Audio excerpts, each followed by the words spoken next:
انت عارفه انا ما بحبش التقليه على الملوخيه. تطش عليها التقليه ليه؟ مفيش في الدنيا ملوخية من غير تقلية. اطبخي لنفسك شويه بتقليه وليا شويه من غير تقليه. لا بقى انت عايز طباخة متفرغة، تكونش فاكرني مرمطونة بشتغل في السرايا بتاعت البابا بتاعك. بطلي تريقه من فضلك وردي على جوزك باحترام.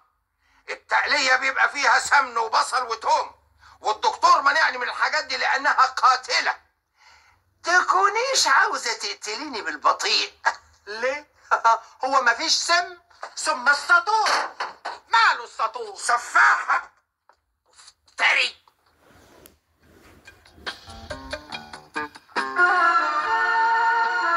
ياي الشبشب بتاعي باظ خلاص. بص ايه، ما هو شغال اهو. ازاي تسمح لنفسك تستحمى بالشبشب بتاعي؟ دورت على الشبشب بتاعي ما لقيتهوش. يا اخي ان شاء الله عنك ما لقيته. ما تدخل الحمام حافي.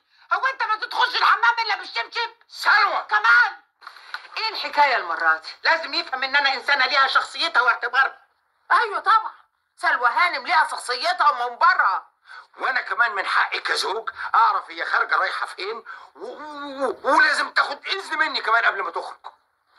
طبعا يا سلوى هانم، انا ايام المرحوم كنت استجرى اخط عتبه الباب بدون اذنه، ده كان يكسر لي رجلي. طب انا كنت بخرج يعني بروح فين؟ انا بشتري حاجات الفرح، ودي جزاتها يعني انها بتنزل تستقضي حاجه الزفاف بنفسها. ثم دي حاجه جديده ما كانتش بتحصل قبل كده. بس هتحصل بقى من هنا ورايح.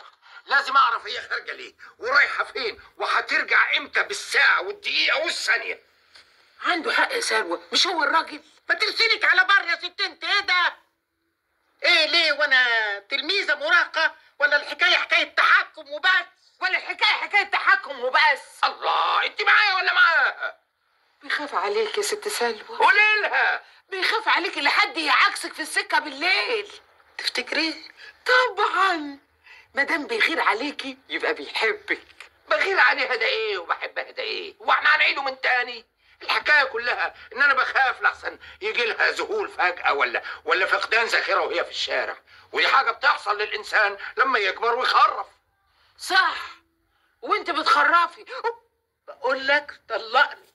ده يوم المنى، روحي اوعى تكمل. لا قولها خلاص، انا زهقت طهقت وانا عايز اريحك. حرام عليكم، انتوا ناسيين فرح البنت. لا انا مصممه بقى على الطلاق. هو مين سمعك؟ طب خلاص، يعني انتوا الاتنين مصمصمين على الطلاق؟ ايوه. ماشي. طب ممكن نأجله لبعد الفرح؟ صعب، لسه هنستنى.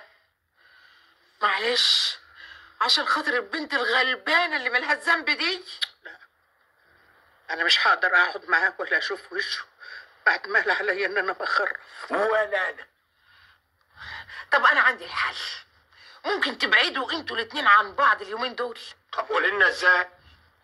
سلوى هانم تفضل في شقتها هناك، وانا هروح اقعد معاها علشان بالمره اساعدها في توضيبات الفرح. طب هو هيقعد معانا هناك؟ لا، هو هيلم عزال ويجي يقعد هنا مع حسن.